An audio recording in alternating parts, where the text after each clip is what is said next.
Will this new adapter make it possible for us to charge our Chevy Bolt at a Tesla Supercharger while only taking up one space? Let's check it out.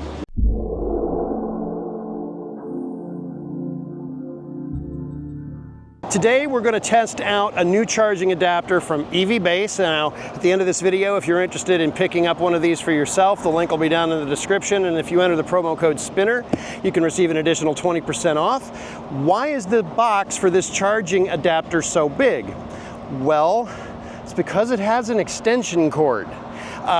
This charging adapter could solve the problem that some of us with CCS cars have when we're trying to charge at Tesla Superchargers, because these Superchargers just don't have very long cables. Let's see what this one looks like. Open up the box and you'll notice it's got some very big foam packaging. Here is the charger. This is kind of heavy, kind of big, but as you can see, it's got the end for the NACS plug from the Tesla Supercharger here, and the CCS plug over here, and it gives you this much more length to your cable. The cable is very thick because this plugs into the high voltage superchargers. We're gonna test it out, see how well the Bolt takes a charge and what speed it gets, and we're gonna see how warm this cable gets. It's pretty hot. It's well into the 90s here in North Texas in the end of July. So some of that just could be sunlight heat, but we're gonna test it out. So we're at the Supercharger. I've got my Tesla app up. I'm gonna tap on this charger, and I'm going to say charge here. We're at stall 1C, and start charging. Let's go ahead and set my phone down. The next thing that has to happen is to attach the adapter. So I'm gonna come over here. Now usually on a Tesla, my charge port would be right here. It's not a problem. My charge port is all the way over here. This cable isn't gonna reach. So I'm gonna plug it in to the adapter. It's locked. And now I can grab the CCS handle. And look at that. I have connected. I am not taking up two spots. I'm only taking up the one spot.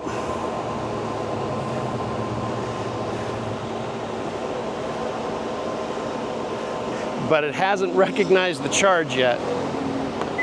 There we go. And now it has. There's the beep. The car is taking power. The app says that it is taking power. It's ramped up from 1 kilowatt to 29 kilowatts. This is a Chevy Bolt. It is under a 50% state of charge, so it should be able to get to its peak of around 54. Right now it's at 52 kilowatts. For those of you who say I need to charge this on a faster charging car, well, I don't have one. The only EV that we have that takes CCS is this Bolt and my Harley Livewire, and this car charges faster on CCS than the Livewire does. Rachel's Fiat doesn't charge on CCS. And the Model 3, well, I can't test this adapter on our Tesla Model 3. If you've got a faster charging car and you want me to test it out, send the card to me and maybe I can do it. But it is taking power. We're at 53 kilowatts. I want to confirm that with the car.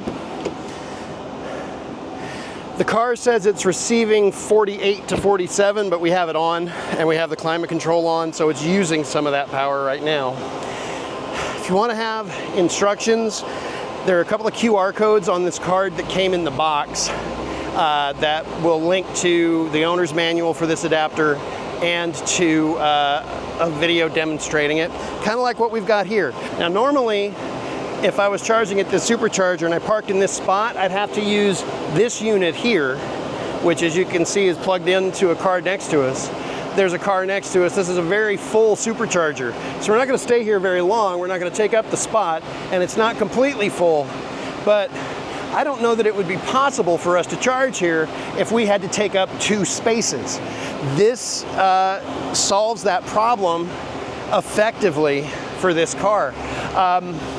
So we're gonna leave it plugged in for a few minutes, get about 10 minutes worth of charge, and see how warm the cable is at the end, see if it tapers off or anything like that. So we just passed 10 minutes, got everything recording, and you can see we got up to 49% in that time, and just now it clicked down from 54 to 53 kilowatts as it's approaching 50%. So we're able to get max charge speed, at least for our Bolt. It reaches to our charge port. I cheated over. I think I've got the tires on the line on the right side of the car, but I've got some slack in the cable, and I could come back maybe a little bit further. So this might work on a Mach-E.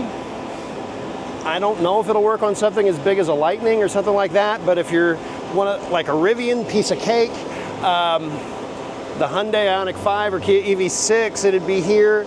You're fine as well, at least on the older ones it was. So we're good. And I'm holding the cable, and it's 100 degrees right now according to the car outside. That's just the air temperature. And I'm not getting a lot of undue heat. It's about as hot as something you would expect that's black and in the sun. In fact, I would expect it to be warmer. So I'm gonna go ahead on the app and hit stop charging and disconnect. Disconnect from the CCS first. Comes out super easy. This is kind of the handle that we see at like EV Connect stations and some EVgo's, they look a little bit like this. So now I'm disconnected from the car. I'm gonna come down here, push the lock mechanism. That's this big red button here, and that disconnects the supercharger, which I can then hang back up on the pedestal. And this is the adapter with the extension. It works fine. Got a little bit of warmth there, but I think that's more sunlight warmth than anything else. It's not super flexible because this is a very heavy duty cable because it has to deal with very heavy duty electricity. So again, this is from EVBase.